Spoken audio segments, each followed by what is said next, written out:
तो 7वां अपराध इस प्रकार है, व्यक्ति को श्री कृष्ण के समक्ष परिक्रमा नहीं करनी चाहिए।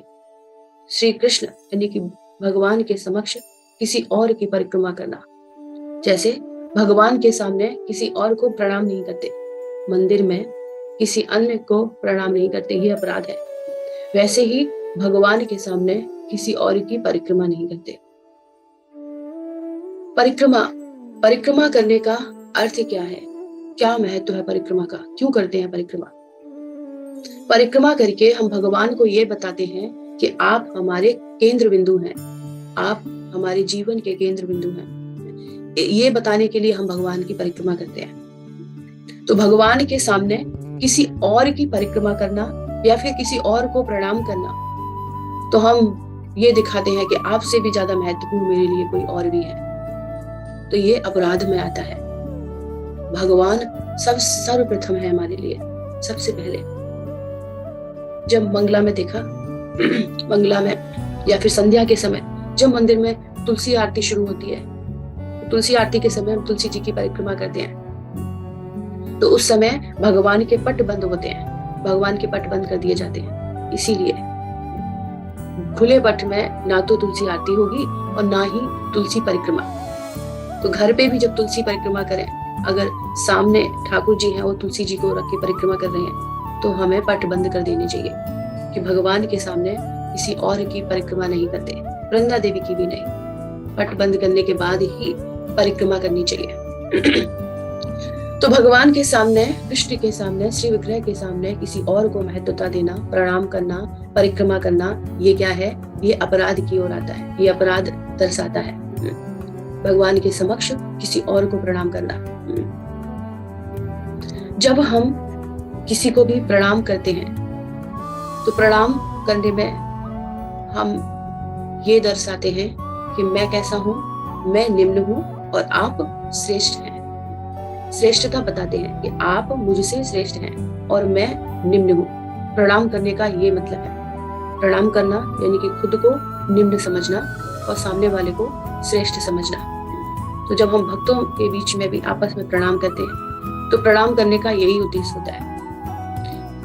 तो भगवान के मंदिर में किसी और को प्रणाम ना करना, किसी की परिक्रमा ना करना, लेकिन गुरु जब अंदर हो मंदिर में, तो गुरु को प्रणाम कर सकते हैं, अन्य व्यक्तियों को नहीं। गुरु को प्रणाम करना चाहिए, जहां दिखे वहां उन्हें प्रणाम करना चाहिए।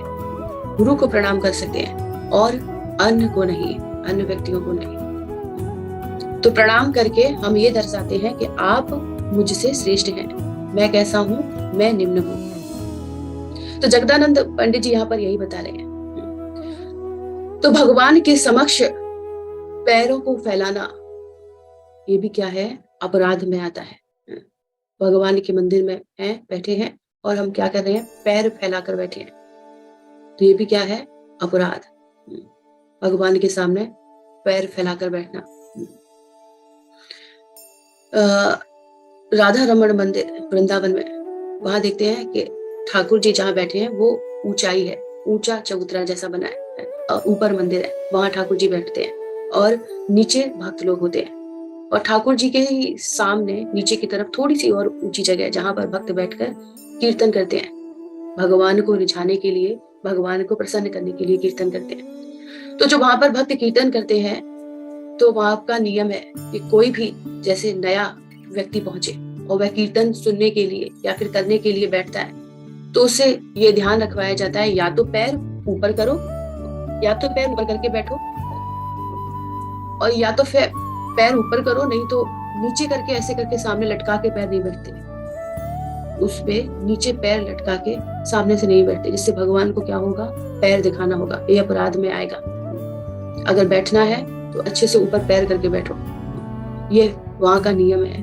वहां अगर कोई ऐसे बैठता है तो वहां का कोई भी अगर व्यक्ति होगा, कोई पुजारी होगा या फिर वहां पे कोई भी रहने वाला होगा, तो वही वो रोक देगा, ऐसे नहीं बैठते। तो भगवान के समक्ष पैर फैलाकर बैठना, ये क्या है? ये अपराध है, अपराध में आता है।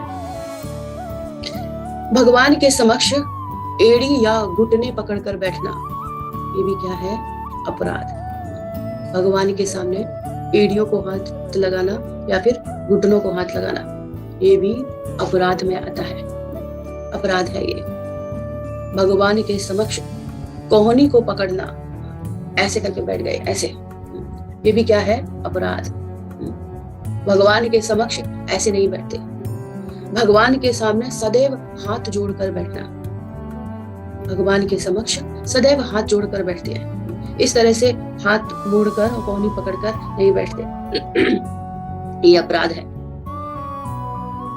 भगवान के समक्ष, श्री विग्रह के समक्ष लेट जाना, ये भी क्या है? अपराध। भगवान सामने है और आप वहीं लेटे हैं, ये भी अपराध में आता है।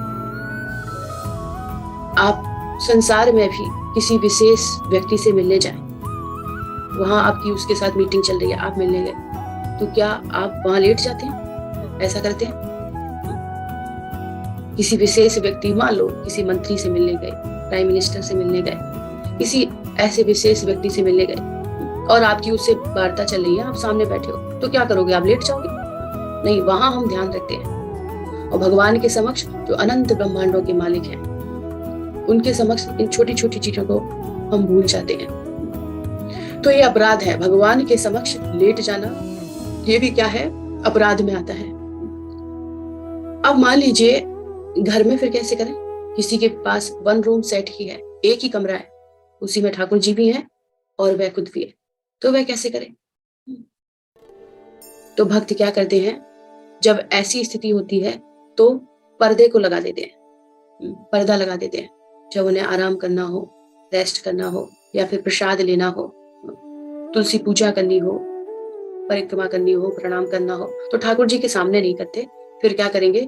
पर्दे को डाल देंगे, पर्दा लगा देते हैं भगवान का। ऐसे घर में भी कर सकते हैं। तो भगवान के समक्ष बहुत ही सावधानी पूर्वक जाना, बहुत ही सावधान होकर, क्योंकि आप जहां जा रहे हैं वह कोई साधारण व्यक्ति नहीं है, बहुत बहुत बहुत ज्यादा विशेष जिनके समक्ष आप जा रहे हैं। तो बहुत ही सावधानी पूर्वक हमें जाना चाहिए श्री विग्रह के समक्ष, भगवान के सामने। इन छोटी छोटी बातों का ध्यान रखना चाहिए, जिससे हमसे अपराध ना हो। और जब अपराध नहीं होंगे तभी हम भगवान की शुद्ध भक्ति कर पाएंगे, शुद्ध भगवान का नाम ले पाएंगे। अपराधों के कारण ही हम नीचे गिर जाते हैं।